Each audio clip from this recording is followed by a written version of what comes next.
Биз болсо эфирибизди уланталы. Дагы да студиябыздын көрүкүнө чыгарып, коногубуз келип калган чагы. Болушунча биздин ар бир көрөрманга пайдалуу кеңештерди биз алып бергенге аракет жасап атабыз. Анда келиңиз, коногубуз менен тааныштыралы. Таңшола берүүсүндө ар кыл тармактан келген чындыгында жол кесиптешмей айткандай коноктор менен сөз түрдө сиздерге пайдалуу болуш үчүн маек жүргүзгөнгө аракет жасайбыз. Ал эми төмөндө биз азыр дал ушул коногубуз менен өзгөчө ден соолук тууралуу сүйлөшөбүз. Азыр жаз келди. Бул мезгилде баягы өзгөчө актуалдуу болгон мите курт оорулары дагы дал ушул учурда күчөйт эмеспи? Дарыгер бизде Гүлнара Минбаева конокто. Саламатсызбы? Кутман таңыңыз менен. Саламатсыздар. Кандайсыз? Жакшы. Эң алгач эле өзүңүздү тааныштырып, эл менен амандашып саламдашып өтсөңүз. Мен ошо мите курт оорулары менен байланыштуу дарттарды изилдеп кароочу ошо ооруларды алдын алуу департаментинин дарыгери болуп эсептелинем. Куш келдик ошо силердин студияңарга. Кош келипсиз. Ушул тармакта канча жылдан бери эмгектенесиз? Бул тармакта мен бир 18 жыл толуп калды окшойт ошо иштеп атканыбызга. Бул мите курт оорулары эмне себептен пайда болот жана көбүнчө кимдер ооруйт? Жаш балдар ооруйбу же чоңдор деле нерсе менен жабыркашы мүмкүнбү? Негизи мите курт оорулары биздин республикабызда бардык областтарда, бардык райондордо кездешкен дарт болуп эсептелинет. Бул мите курт ооруларынын биздин республикабызда 27ден ашык түрү кездешет. Көпчүлүк учурда ошо Ош областы, Жалал Абад, Баткен областында көбүрөөк санда кездешет. Анткени аларда климатына байланыштуу, алар жылуураак болгон үчүн эртерээк жаз келет, кыш жылуураак болгон үчүн мите курттарга дагы бул кандайдыр бир кошумча көбөйүшүнө жакшы шарт түзүп берет. Анан бирок акыркы учурларда ошол Көл, Нарын, ошо Чүй областтарында деле бул көрсөткүчтөр көбөйүп баратат. Көпчүлүк учурда негизи биздин республикабызда акыркы 2 жылды карасак 300дөн ашуун катталган мите курт оорулардын, анын ичинен көп чанда катталган оорулар болуп, бул аскарида митеси, чүчөк курту угуп эле жүрөт. Биздин ата-энелерибиз угуп эле калк арасында бар. Кыдыгый тасма курт деп коебуз, бодомал тасма курту аябай кеңири кездешкен. Эхинокок, альвеокок деген дарттар бар. Алар ошо рак оорусу менен бирдей эле органдарды жабыркатат да, ошондой оор өтөт аябайчы. Көпчүлүк учурда ошо ичеги карын мите курт оорулары менен аларга ошо эң эле кеңири кездешип, биздин калкыбыз жакшы угуп жүргөн мите бул аскарида болуп эсептелинет. Балдарыбыз көбүрөөк ооруйт. Анткени балдарыбыздын өздүк гигиенаны сактоо эрежелери чоңдорго караганда кандай десек, мындай пасыраак да, жетишсизирээк. Балдарыбыз көпчүлүк учурда кол жуу эрежелерин сакташпайт. Мектепке барган учурларда ошо тамактын алдында болобу же эшикке чыгып келатканда, дааратканага бараткан учурларда ошо чоңдордун контролу жок мезгилдерде биздин балдарыбыз көпчүлүк учурда оюнга кызыгып же оюнуп аткан учурларда колду жуубастан барып кандайдыр бир тамак аштарды, ошол эле жер жемиштерди жеген учурда ошол мите курттар менен жугузуп алып жабыркап калып атат да. Ошол себептен ошо мите курттардын өзгөчө бир орусча айтканда группа риска деп коебуз. Ошо ушул группа рискага биздин өспүрүм балдарыбыз кирет. Түшүнүктүү. Дал ушул оору эмнеси менен коркунучтуу, күчөп кетсе дагы баягы чоңоюп ден соолукка аябай терс таасирин тийгизиши мүмкүнбү? Жана эң алгачкы кайсы убакта дарылаган жакшы? Абдан жакшы суроо бердиңиз. Биз негизи алдын ала ооруларды алдын алуу департаменти катары биз көпчүлүк учурда ошо ооруларды алдын алуу маселелерин басым жасайбыз. Ошол себептен элге маалымат берерде дагы көпчүлүк учурда ошо ооруп калбаш үчүн эмне кылыш керек, ооруп калбаш үчүн эмне кылыш керек дегенди билиш үчүн ата-энелерибиз бизде өзгөчө апаларыбызга кайрылабыз да. Апаларыбыз ошо балдарыбыздын мите курт оорулары каяктан жугат? Эң негизги ошол маселе болуп атат. Эгер биз эң эле жөнөкөй аскариданы мисал кылып түшүндүрүп берсек, ооруган адам болобу же аял кишиби же кичинекей бала болобу, ошонун организминде заң менен ошо мителердин жумурткалары айлана чөйрөгө түшөт. Бул проблема көпчүлүк учурда бизде айыл аймактарда көбүрөөк кездешет да. Анткени балдарыбыз ошо ойноп аткан учурда же кандайдыр бир той аштар болот көпчүлүк учурда, ошондо дааратканага барбастан ошо дааратканадан сырткары жерге отуруп калганда бала ошо заң менен жумурткалыктар 10 миңден 50 миңге чейин бир суткада чыгарат да, аскарида куртту өзү. Ошол жумурткалыктар заң менен айлана чөйрөгө топуракка түшүп, анан жаан жайт, сугарабыз.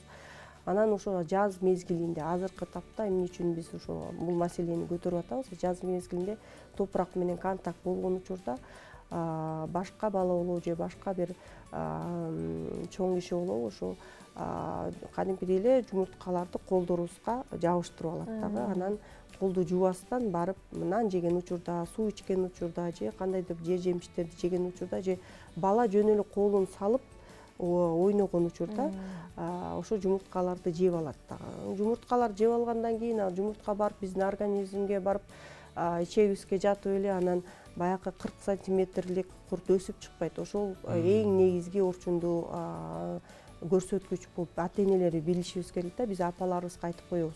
Аскарида менен диагноз коюлган баланын организминде жумуртка организмге түшкөндөн кийин жумурткадан майда личинкалар бөлүнүп чыгат дагы. Алар ичегини тешип кан системасына түшөт. Кан системасына түшкөндөн кийин боорго барып, анан боордо тешип өтүп, жүрөккө барып, жүрөк менен жүрөктөгү кан менен анан өпкөгө барып, өпкөдөн кычкылтек дем алып, анткени биздин организм только өпкөдө аба бар болот да. Анан уктап аткан учурда, түнкү учурда ошол жүрөктөгү альвеолар деп коебуз, тешип чыгып, кадимкидей эле бронхторду тешип чыгып эле сойлоп чыгышат. Кекиртегибизге келип, ооруган бала болобу же чоң киши болобу, аял кишилер болобу.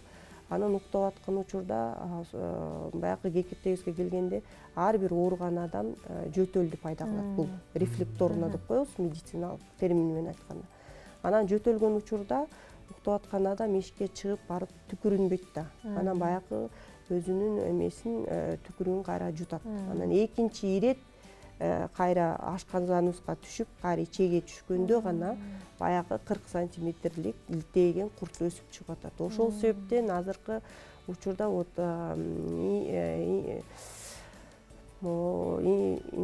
интернеттен көп кетип атат. Көпчүлүк учурда көзүнөн курт табылыптыр, анан баш мээсинен курт табылыптыр, анан деген учурлардын көпчүлүгү бул ошол аскариданын ооруган адамдын ичинде миграция жүрүп аткан учурда кан системасынан ошо жүрөккө тээп кеткен учурда же баш мээге тээп кеткен учурда жабыркайт. Ошон үчүн аскарида бул ооруган баланын ичегиси эле гана оорубайт.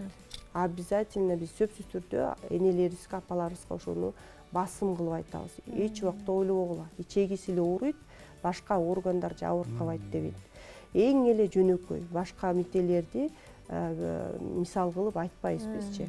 Анан бир жукканда бала 10 миңден 50 миңге чейин жумуртканы оозуна салып атат. Ошол 50 миңдин баары чегини тешет, баары барып анан баягы биз көрүп аткан жана мээсин барып курттап кетиптир деген көрүнүштөр ушундан келип чыгып атат. Бул ушул мите курттардын бир тийгизген зыяны. Экинчиси бул мите курттар бир жылдан 2-3 жылга чейин, андан ашыктары 10 жылга чейин жашайт бир организмге кирип алгандан кийин. Анан баягы болгон витаминдерди, минералдарды, ичегиге түшкөн даяр оокаттарды жеп мителик кылып жата берет дагы. Анан бала, ооруган бала боюн өспөгөнүн алып келиши мүмкүн. Бул эң алгачкы клиникалык көрсөткүчтөр. Боюн өспөгөнүн алып келиш үчүн, кантипедей бир шалдырап калышы мүмкүн бала. арыктап кетет бала. Анан азыркы учурда ошо эмоциональный состояние деп коебуз орусча айтканда, ошонусу дагы өзгөрүп турат бала, мындай өзгөрүп окууга болгон кандайдыр бир каалоосу төмөндөшү мүмкүн. Кээ бир балдардын, кичинекей балдардын көпчүлүк учурда бизде аппетити өзгөрөт, же аябай аппетити көп жей баштайт. Кечке эле ата-энелерибиз көбүнчө учурда дарыгерлерге жалоп кылат да, мындай тамак эле сурай берет балам, кечке эле ачка болуп жүрө берет. Ошону дагы ата-энелерибиз, апаларыбыз өзгөчө маани берип караш керек. Же аппетит такыр жоголуп кетет баланыкка. Ошол жоголуп кеткен же болбосо аябай ачылганы эмне себептен? Эмне себептен? Бул митек ошо ичегибизде жатып, бала тамак ичкен тамактын баары мите эле жеп коет, мындайча айтканда. Бүт даяр витамин, минералдардын баарын жеп коет дагы, бала кайра-кайра ачка боло берет. Анткени канга баякы келе турган тамак, азык заттар келбей баштайт да. Анан бул иммунитетти түшүрөт. Экинчи көрсөткүчү, анан көпчүлүк учурда аллергический проявление деп коебуз. Ошо баланыкы, чоң кишилердики деле болушу мүмкүн, аялдардыкы деле кубакы басып кетет беттеринде. Кандайдыр бир, если лямбли деген мите менен жабыркаса, кандайдыр бир угревая сыпь деп коебуз, ошолор чыгышы мүмкүн. Бирок биздин көпчүлүк калкыбыз дерматологторго, аллергологторго же башка бир клинический дарыгер, клиницисттерге кайрыла берип, бирок натыйжасын, түпкү тамырын дарылабай эле жүрө беришет. Ошол себептен биз азыр ата-энелерибизге, өзгөчө апаларыбызга кайрылабыз. Боюнда бар келиндерибизге кайрылабыз.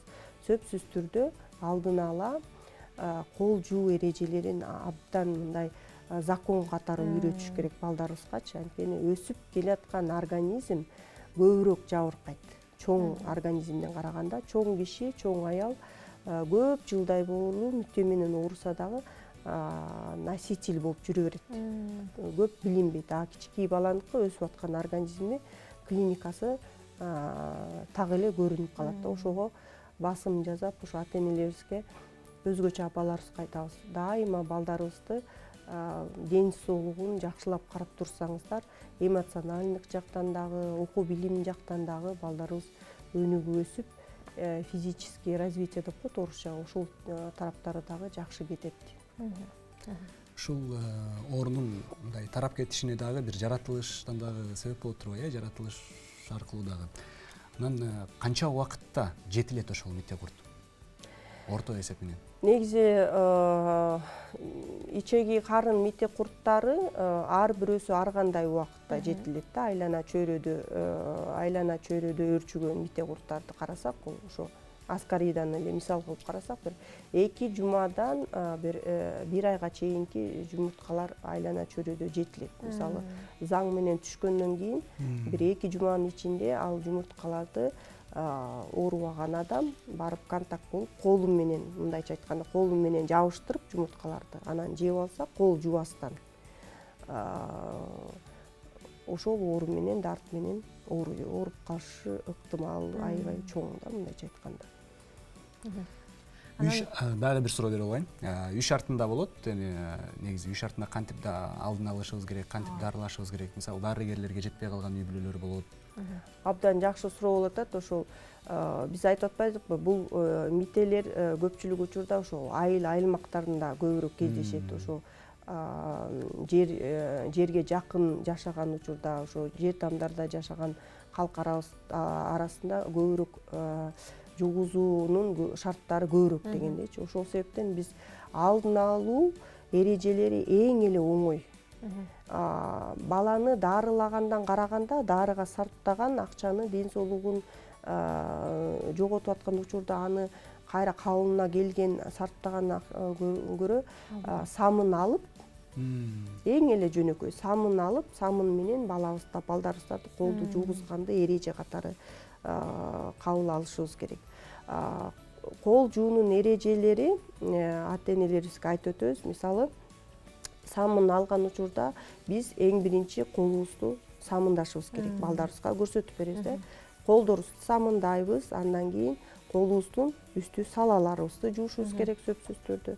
Салаларды жуугандан кийин 2-3 жолу эмне кылабыз, айланта тырмактарыбыздын ортолорун бир ирет, андан кийин экинчи ирет кылып айланта жууйбуз. Андан кийин бармактын тегерегин балдарыбызга көрсөтөбүз да кантип жууганды. Бармактын тегерегин жуушубуз керек. Бармактын тегерегинден жуугандан кийин эң аягында билек менен токтойт, билек менен. То есть биздин балдарыбыз кол жууганда колуңду жууп кел деп апасы айтса, барат дагы сууга салып мынтип чайкап туруп бүттү. Ошо кол жуудум деген болуп калып атат. Жок, урматтуу ата-энелер, биздин калкыбызга кайрылабыз. Кол жуунун эрежелерин дагы аябай самындап, ушундай 3 жолу деп коебуз. 3 жолу деген 3 деген санды биз аябай жакшы көрөбүз. 3 жолу самындайсың, 3 жолу сыртын жуйсуң, 3 жолу булгоңдун сыртын жуйсуң, 3 жолу айлантабыз, 3 жолу айлантабыз, бармакты 3 жолу айлантабыз, бармакты 3 жолу, билекти 3 жолу, анан бул билекти 3 жолу, анан чайкап коебуз. Мына эң эле жөнөкөй, арзан, көпчүлүк мите курттарды гана эмес, вирустук, бактериалдык инфекциялардан алдын алуу жолдору. Бул биринчи маселеси. Экинчи маселеси бул суу ичүү эрежеси. Суу ичүү эрежеси бизде көпчүлүк учурда аймактарда ошо эгер ачык суудан иче турган муктаждыктар болуп калып атса, сөзсүз түрдө кайнатып коюп, бир кердеңге куюп коюп, анан ошонун үстү жабык болуш керек, жаап коюп, анан балдарыбызга ошону дагы тартип катары үйрөтүшүбүз керек. Ошол жака барып, ошо суудан алып, анан ичени. Мектепке ошо суранып кетебиз ата-энелерибизден. Кичинекей бакалашкаларга суудан куюп бериңиздер. Анткени балдарыбыз чуркап баратып, ойногон учурда ошол эле колу менен, кир колу менен барып сууну ичиши мүмкүн, да бирдемкени кармап жеши мүмкүн. Ошо суу ичүү эрежесин дагы жакшылап биздин балдарыбызга үйрөтүп берсеңиздер. Эң биринчи өзүбүз үйрөнөлүк. Чоңдор өзүбүз үйрөнсөк, анан балдарыбыз дагы ошону карап үйрөнүшөт деп биз жакшы ниет кылабыз. Андан кийин үчүнчү эң негизги эреже бул азыркы тапта жаз келди. Мына витамин Ж жечүү убакыт болуп атат. Жер жемиштер чыгып баштады. Помидор, огурец, жашылчалар жеп атабыз. Жашылча чөптөрдү жей баштадык. Ошолорду жууп жөө маселеси. Орусча айтканда термический обработкага дан өтпөгөн салат жасап жеген оокаттарды аябай таза жууп жешибиз керек. Биз азыр көпчүлүк учурда калкыбызга мындай кеңеш берип атабыз да. Кадимкидей эле базарда сатылып аткан губкалар бар го, кандай ар кайсы түстөгү. Ошонун бир түсүн ошол жер жемиштерди жууган губка алып койсоңуздар, өзүнчө кылып коюп, мисалы, огурецти балага беребиз, бадыранды. Бадыранды берип туруп эле губка менен кадимкидей жакшылап посуда жуугандай эле, аябай кырыйбы, посуда жуугандай кылып, помидорду дагы акырын жууп, тигини бадыранды дагы жууп туруп, сабиз болобу, кандайдыр башка бир жер жемиштерди ошо губка менен жууп, өзүнчө коюп койсоңуздар, бул дагы кандайдыр бир жеңил, арзан алдын алуу ыкмасы болуп эсептелинет. Анан жашылча чөптөрдү жеген учурда бул укроп, пияз, азыркы учурда чинса, петрушка дегенди аябай көп колдонуп атабыз. Ошолорду ысык сууга, мындай кайнак сууга малып, анан шаркырап аккан сууга мынтип ичтерин ачып жусаңыздар. Капустаны бир сыйра чайкап алып, туурагандан кийин дагы бир сыйра друшлакка салып, дагы бир сыйра жуусаңыздар. Биз кантип жуйбуз? Үйдөн баратканда жанагы пиязды алабыз дагы, байланып турган жеринен эле суунун астына коебуз, бир сыйра мынтип метебиз, бүттү. Ошол жууду деп эсептелинет. Жок, ачып, кадимкидей ар бир эмесин мындайча айтканда, жанакы мен алдыда айтып өтпөдүмбү, мите курттардын кандай учурда жууга турган, ошол эле топурак менен, ошол эле бадырандын жалбырагына жумуртка жабышып калышы мүмкүн. Ошолорду тазалоо иретинде жуушубуз керек. Дайыма бадыранды да жууп атканда, помидорду да жерге жакын жайгашкан жер жемиштерге өзгөчө басым жасалыш керек да.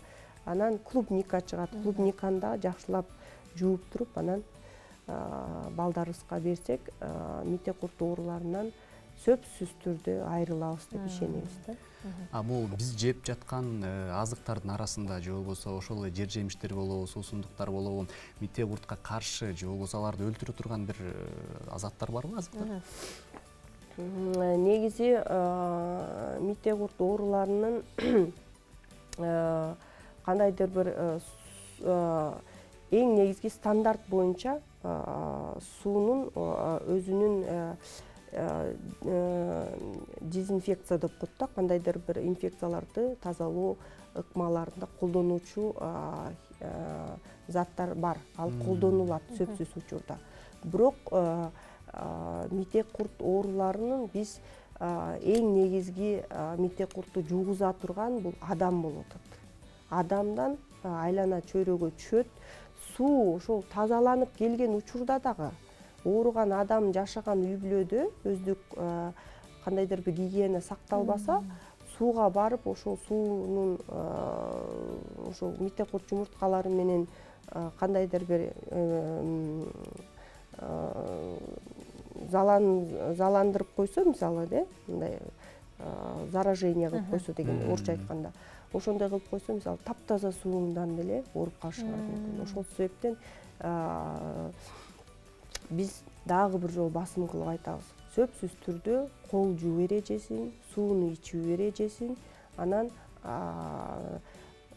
кайнатууга же бышырганга кабылбаган, салат кылып жей турган жер жемиштерди жакшылап жууп жөө эрежелерин биз балдарыбызга өзүбүзгө дагы закон катары кабыл алышыбыз керек. Бул эң арзан ыкмасы.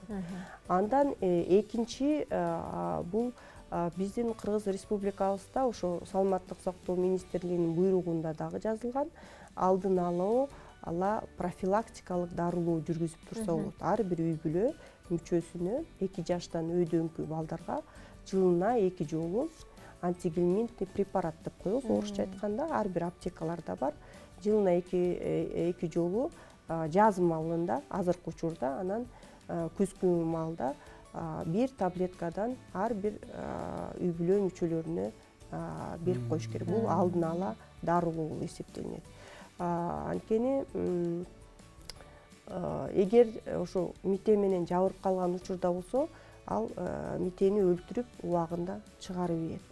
Эгер митенин саны көбөйүп кеткен учурда болсо организмде, алдын ала дарылоонун эффектиси жетпей дагы ошол. Ошол себептен биз кеңеш беребиз да, ошо бул экинчи маанидеги кеңешибиз болуп эсептелет. Биринчи маанидеги кеңешибиз бул кол жуу, сууну тартип менен ичүү, анан жер жемиштерди туура жууп тазалап жөө болуп эсептелет. Дал ушул ооруларды алдын алуу максатында баягы биздин бала бакчаларда же мектептерде атайын түшүндүрүү иштери жүргүзүлүп турабы? Сөзсүз түрдө мектептерде, бала бакчаларда график боюнча биздин ошо райондук кызматкерлер бар, шаардык кызматкерлерибиз бар, бөлүктөрүбүз бар. Дайыма маалымат жеткирип турат. Биз көпчүлүк учурда ошол аймактардагы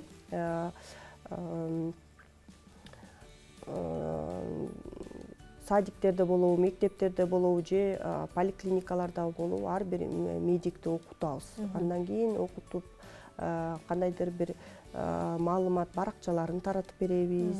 Эң негизгиси ошо биздин системанын алкагында, саламаттык сактоо системасынын алкагында ошо 1 жылда 2 жолу балдар арасында ошо мите курттарга каршы анализ алынып турат. Бул жалпы балдар арасында 30% алынат. Мындайча айтканда, ооруганда, оорубагандагы балдарды карабастан жалпы алынат. Ошонун ичинен канча саны чыкса, 20%га чейин чыкса, ооруган балдарды эле дарылайбыз. Канекидей кеңеш беребиз, дарылап жүрөбүз. 20%дан өйдөрөөк болсо, бул дүйнөлүк саламаттык сактоо уюмунун кеңеши да, бизге кылган кеңеши. 20%дан өйдөрөөк болсо, ошол аймакта, райондо болобу же шаарда болобу, балдар мектеп жашындагы же ошо бала бакча жашындагы балдарды жалпы алдын ала дарылоо жүргүзүлөт. Ал эми 50%дан өйдө болсо, бул көрсөткүч, анда чоңдорду дагы Анан балдарды дагы 2 жолу дарылоо жүргүзүлөт. Массовая дегельминтизация деп коет. Биздин орусча термин менен айтканда, саламаттык сактоо министрлигинде бул система иштейт. Бул система иштейт, бирок биз бардык нерсени эле саламаттык сактоо медиктерге жүктөй берсек, анын медиктердин саны да жетпейт. Мисалы, ошол себептен ар бир ата-эне өзүнүн баласын 200% жакшы билет. Мисалы, ошол эле поликлиникада иштеген врачтан караганда ар бир эне өзүнүн баласынын ден соолугун 5% жакшы билет. Ошол себептен келиңиздер деп биз азыр калкка кайрылып атабыз. Ар бир ата-эне өзүбүз дарыгер бололук, өзүбүз алдын ала кандайдыр бир иш-чараларды жүргүзөлүк. Сөзсүз түрдө саламаттык сактоо системасы тарабынан көп жумуштар жүргүзүлөт. Жалпы калк арасында, райондор арасында, шаар арасында жүргүзүлөт. Маалымат катары да берилип атат. Бүгүнкү чыгып аткан эфирибиз да ошо калк арасында маалымат берүүнүн максаты болуп эсептелинет. Бирок ар бир ата-эне, ар бир энебиз өзүбүздүн ден соолугубузга, балдарыбыздын ден соолугубузга кам көрсөк, бул дартты биз 150%га жеңебиз деп ишенебиз да. Сиздердин, ата-энелердин жардамы бизге абдан керек. Рахмат чоң сиздерге, ийгилик каалайбыз. Буюрса, бул оору менен өзүңүз айткандай сөзсүз түрдө жеңели. Балдарыбыз оорубасын дейли дагы. Сизге эркин микрофон узаталы. Элибизге калоо тилектериңизден арнап, сунуштарыңыздан берек этиңиз. Чоң рахмат ошо эфириңиздерге чакырганыңыздарга. Калкыбызга чын ден соолук, ден соолугуңуздарга береке берсин, өмүрүңүздөргө береке берсин, балдарыбыз оорубасын, балдарыбыз көп ийгиликтерге жетишсин деп ошо алдыда айтып өткөн 3 эң жөнөкөй, эң арзан эрежелерди сакташыңыздарды суранабыз. Рахмат чоң, сизге дагы ийгилик каалайбыз. Чоң рахмат. Ардактуу көрүүчүлөр, бизде конокто мите курт ооруларынын дарыгери Гүлнара Минбаева болгон учуру сиздерге пайдалуу болду деген ниеттебиз. Ал эми биз эфирибизди алдыга карай улантабыз.